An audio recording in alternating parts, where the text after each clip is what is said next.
And Lou Reed was just hell-bent on being an artist at whatever cost and didn't really care if anyone was on board or not. There'll never be another Lou Reed. I would die a happy man if I could make a record as raw and as honest as one of Lou Reed's records. He was raw and visceral.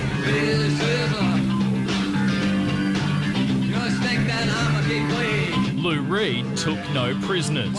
He was the guy who was a shining beacon for everybody who didn't fit in. After co-founding legendary art rockers the Velvet Underground in the 1960s, Lou struck out on his own. The 1972 release of Transformer literally transformed his own career. It was so commercially successful. Cross-dressing, Andy Warhol involved in it, you know, all the things that just didn't add up to pop music. And then out comes this record, and it was just a smash. The gender-bending Walk on the Wild Side was probably Lou Reed's best-known song, but over the next 40 years he would prolifically produce both popular hits, Just a perfect day, drink sangria in the park, and obscure challenging releases, like this 2011 pairing with Metallica. For worship of someone who actively despises you. With news of his death overnight, the tributes flowed on social media from Iggy Pop to Ricky Gervais, Samuel L. Jackson to Salman Rushdie. Closer to home, Paul Kelly and Magda Szubanski. The sheer diversity of the tributes reflecting his enormous influence. Lou Reed released 4 studio albums with the Velvet Underground and 22 solo studio albums over 5 decades. He fused art and music and became one of the most creative and influential musicians of all time. I think he's one of those artists who's continually going to influence pop music and rock music and poetry and art for as long as you know, music's around. He was just someone that was ahead of a whole revolution in art and music, and a lot of people took great influence from him and had a great respect for him. He's one of the great artists.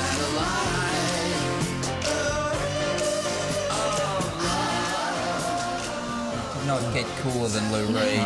You got to interview him too, when you back in 2003 I had an hour with Lou Reed, with Mel Bampton, my co-host, and I've never been more nervous for an interview. I've never prepared more for an interview.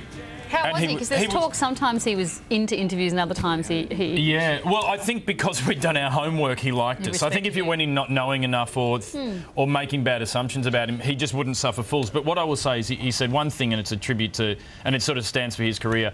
When I spoke to him, he said that I always just tried to make records that if I heard it in a record store, I'd go, wow, who is that? That really sums up how I didn't do my homework when I went and interviewed him, and I don't think he really was too interested in talking to me. This was back in the 70s, but I did go to a concert afterwards, and he actually was spitting on people in the front row, which was a part of his act, Were apparently. you in the front row? Yeah. It's odd, like, you talk about that like it's a bad thing. Rest in peace, Lou. I wouldn't have minded being spat on by Lou Reed. I would have been pretty happy. He is one of the most influential artists of our time. He is a New Yorker, an acclaimed photographer, a guitar player, and a singer with a unique place in the art world.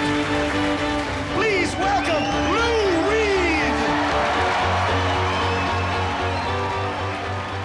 Reed! Were you searched by our customs men for drugs? Oh, no, because I don't take any. No drugs at all? Mm-mm. And yet you sing about them. I'm high on life. They're all real simple ideas. 3 chords, turn it up, and make the lyrics be about something. I mean, that we really care about, that really happen, that have some bearing in real life, and they're not just a disposable subject. Hey, babe, take a walk on the wild side. Said, hey, babe, take a walk on the wild side. How would you describe yourself? Average. Why do you think your music is so popular, then? I didn't know it was popular. What do you like most in life? Everything. For me, any good song stimulates some kind of emotion. I mean, what other thing is there that makes people get up and dance? I'm waiting for my man. You seem very withdrawn. Introverted, you mean? It said in your release that we were given this morning that you like lying to the press. Why is this? Now you're doing it now. I didn't say that, the release did. They say God protects, fools and drunks. After that, you're on your own. I've been on my own for a very, very long time. Just a perfect day. Drink sangria in the park. And then later, when it gets dark, we go home. I've been notorious and I've been famous, and that's not what's interesting, to say the least. I mean, plus it's pretty easy. You can, vomit and walk on glass and jump off a roof and then, have your 15 minutes, as Andy said.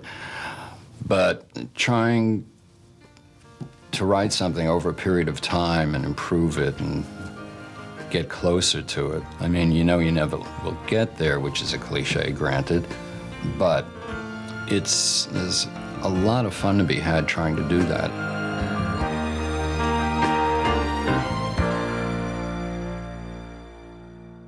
Marathon goddess is going to be here in the studio with us to tell us more about the motivation behind her goal. Jimmy. Hi, guys. I just met her. Yeah, fantastic. She has some nice titties.